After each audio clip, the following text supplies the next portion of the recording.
Kebijakan pemerintah ini dengan menerapkan harga premium yang naik Rp2.000 dan solar Rp1.000 per liternya dinilai pengamat energi dan lingkungan Profesor H.M. Taufik Thoha kurang efektif karena angkutan umum juga menggunakan harga premium Rp6.500 per liternya.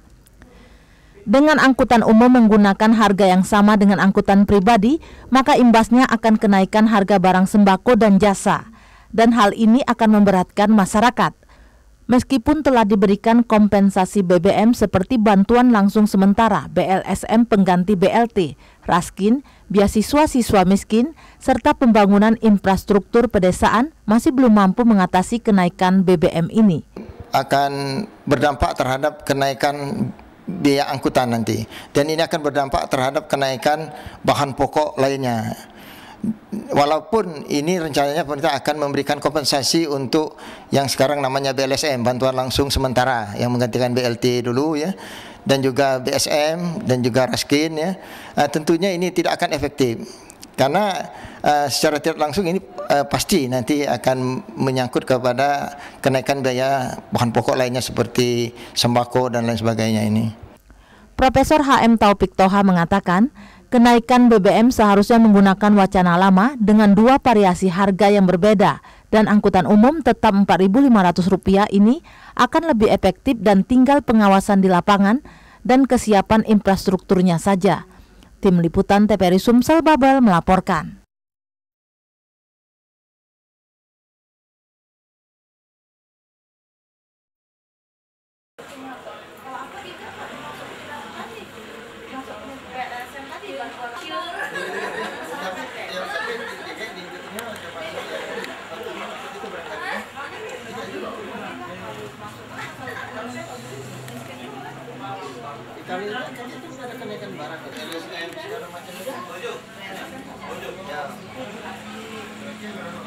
BBM ini 6.500 dan solar 5.500 lagi. Gimana kalau menurut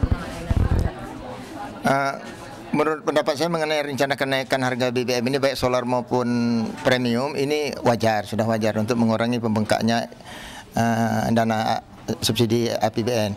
Namun demikian menurut saya ini harus kenaikan ini kalau memungkinkan ini sama, jadi sama-sama dinaikkan 1.000, jadi baik premium maupun solar. Karena kalau tidak ini akan dampaknya terhadap kenaikan harga bahan pokok lainnya nanti, dan ini tentu akan tidak berarti nanti bantuan yang seperti BLSM, BSM dan Raskin dan sebagainya itu. Dengan adanya kenaikan ini tentu pemerintah bisa menekan membuat suatu aturan agar angkutan umum baik angkot maupun angkutan luar kota itu untuk tidak menaikkan harga. Tapi Pak, dampak dari kenaikan BBM ini otomatis pasti ongkos angkutan bisa naik Pak, untuk sembako juga imbasnya Pak.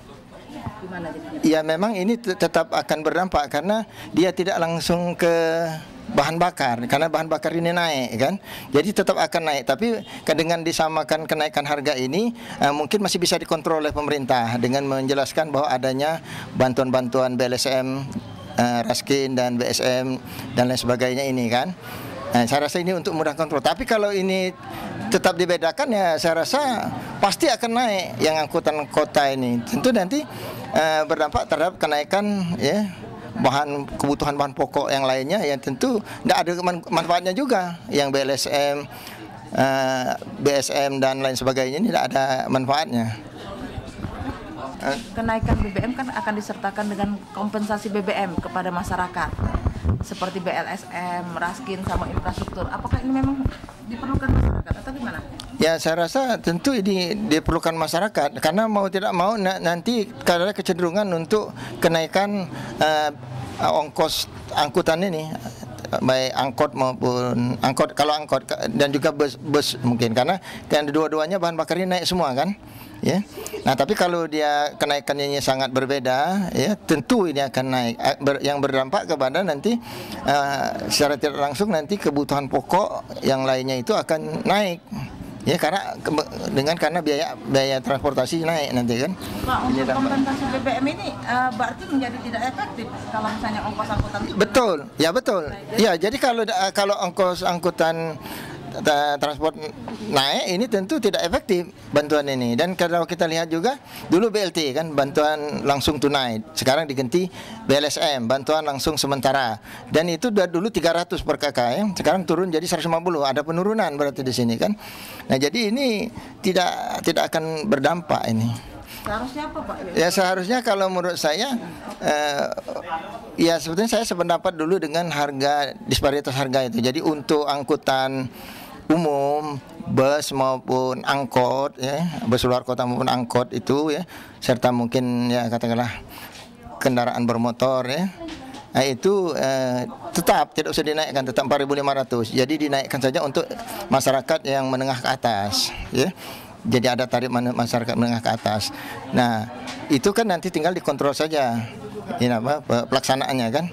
Disiapkan SPBU khusus untuk melayani angkot dan ya bus kota dan kendaraan bermotor. Nah, sedangkan yang untuk menengah ke atas juga SPBU-nya disiapkan di tempat tertentu. Saya rasa ini lebih efektif ya. Jadi tidak usah menaikkan dana biaya kompensasi yang lain seperti BLSM, BSM, ya, Raskin ya. Nah, tapi apa yang sudah dilakukan selama ini seperti Raskin tetap diteruskan itu. Jadi ini akan efektif menurut saya kalau dia dilakukan seperti itu. Hanya perlu ya pemantauan ya atau pengawasan yang intensif terhadap pelaksanaannya nanti.